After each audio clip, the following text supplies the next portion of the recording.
నేను ప్రతి వారం మీకు సలహా సూచనలు ఇస్తాను. దేనికనంటే ఆత్మీయంగా.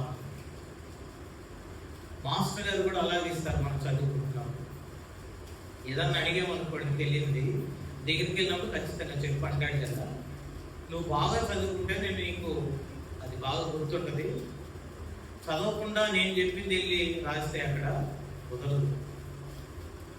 ఆ ఎగ్జామ్లో ఏ క్వశ్చన్లు వస్తాయో తెలీదు.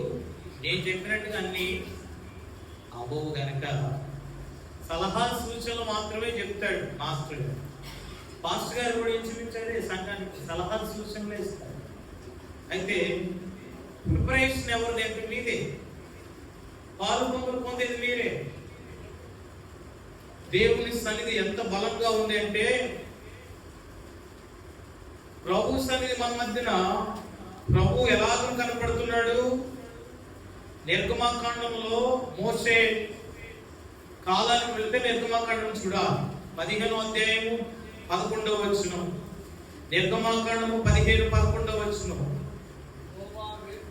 యెహోవా వేల్పులలో నీ వంటి వాడు ఎవడు?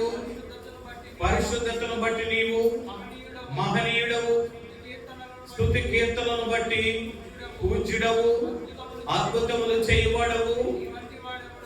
ఎవరు నీ వంటి వాడు ఎవడు?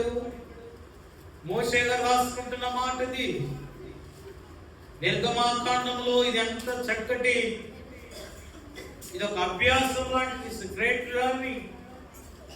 అభ్యసించాలి. ఏమని? యెహోవా వేల్పులలో నీ వంటి వాడు ఎవడు?